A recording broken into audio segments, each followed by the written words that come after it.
What is up, everybody? Welcome back to another real estate video. Make sure you guys hit that like button if you guys are enjoying the content. And if you have any questions about real estate at all, leave them in the comment section and I will either answer your questions in there or we'll make a dedicated video.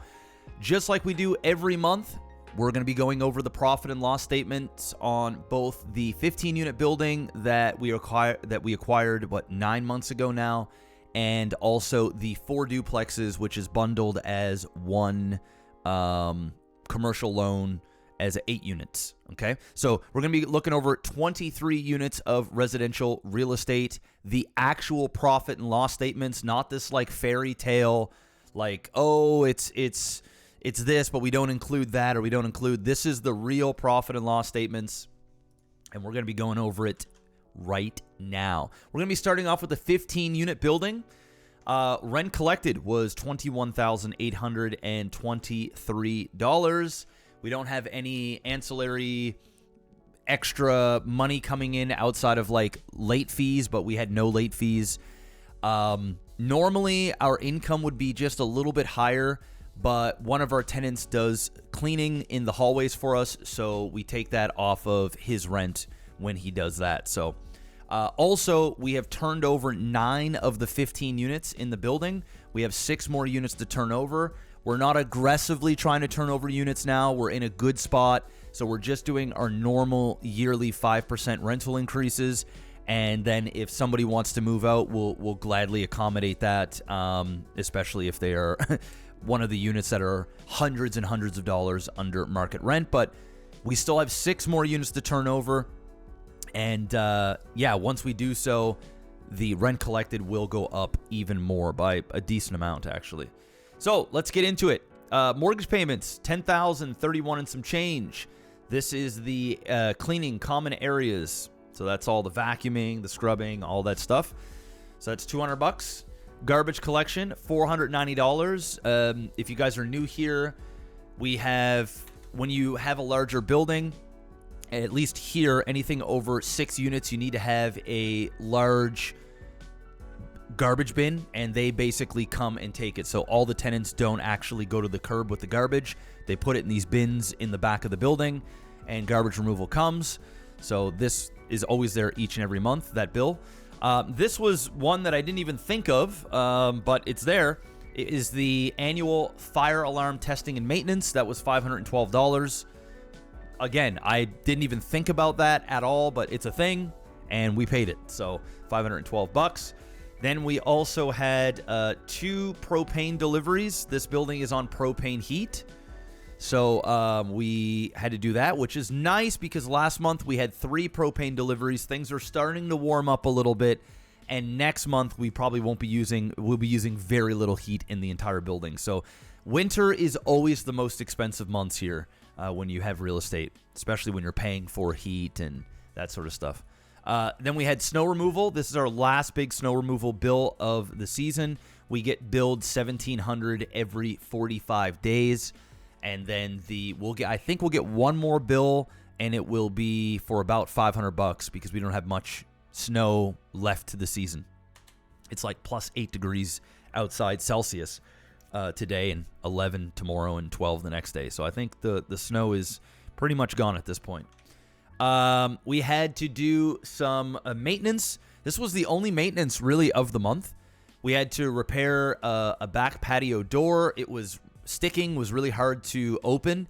And we actually had a complaint on another patio door, but couldn't do much with it because it needs to be replaced.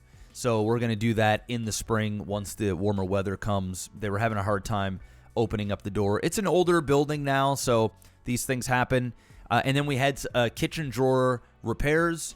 So for the repairs that we did on that one patio door that we could fix, not the one that we could replace, and then the kitchen drawers repairs, it was only $236 in maintenance for the entire month, which is fantastic.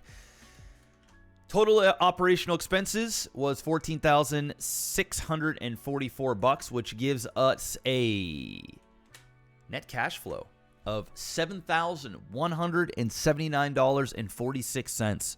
That's pretty damn good. And again, winter is the most expensive month. So once we get into the spring, summer, and fall, we won't have these propane bills. We won't have snow removal bill. You know, it definitely brings it down. And I think we're going to be probably cash flowing right around $10,000 a month. Maybe not this month, but coming the next month. And again, we still have 6 units to get up to market rents. Some of those are probably going to take a few years unless they ultimately decide to move. All right, so that's the 15-unit building.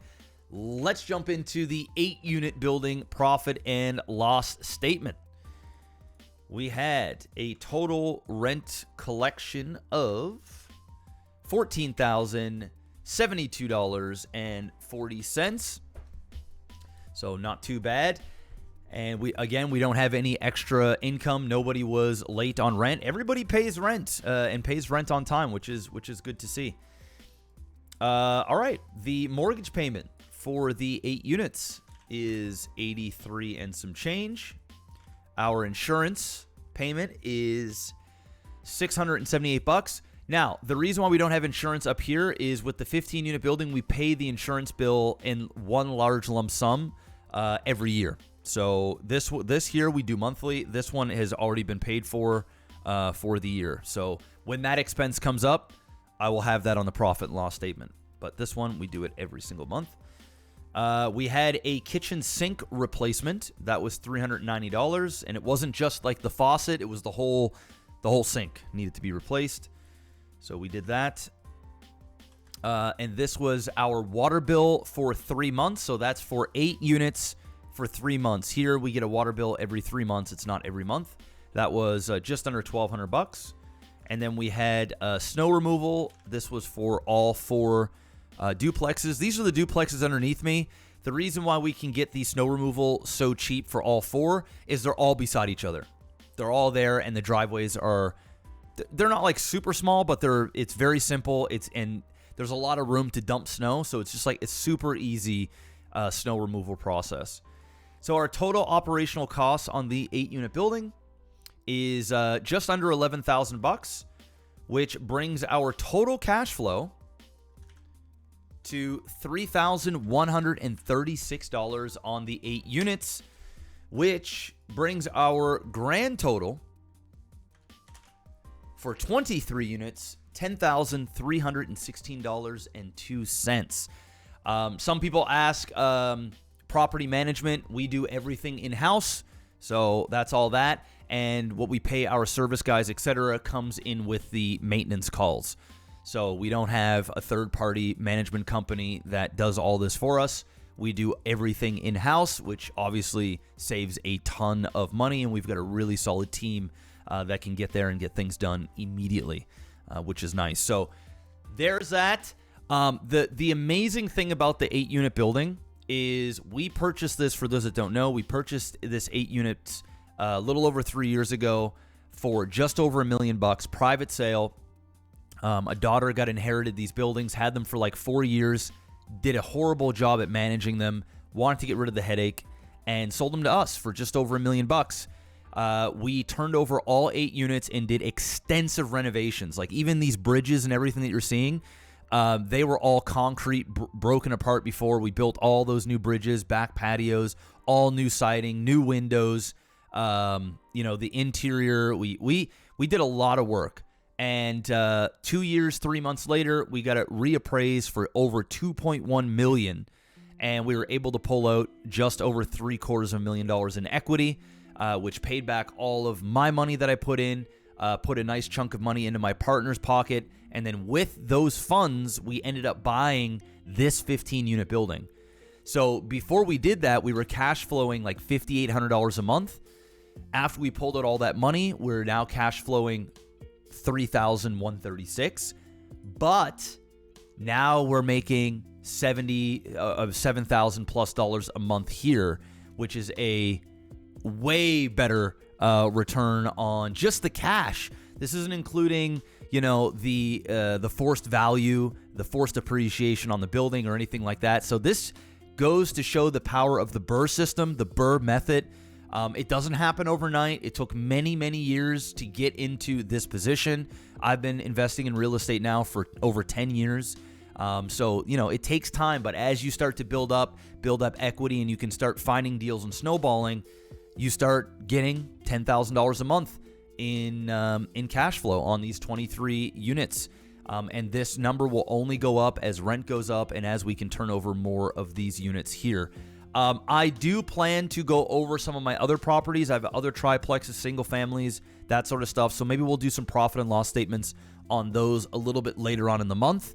Let me know what you guys think of the content. This is real numbers. This is it. This is no fluff, no BS. I'm not here to try and sell you anything. I'm just opening up, showing you guys exactly how residential real estate works. Again, if you have any questions, leave them in the comment section below. I'll do my best to answer them. And I've already got a couple of videos lined up over this next several days. So in this next coming week, you're going to get some other videos. I'm going to be talking about the tough lessons I've learned and some of the little things that I do to help manage my own properties and make things go smoothly. And there's a few pointers in there that I think you guys can get a lot out of. And then, of course, there's going to be other real estate-related content coming as well. All right? I don't want this to drag on too much, but I have some other things I want to discuss. So I guess I'll just leave that for the next video. Thanks, guys. Hit the like button. We'll see you on the next one. Peace out.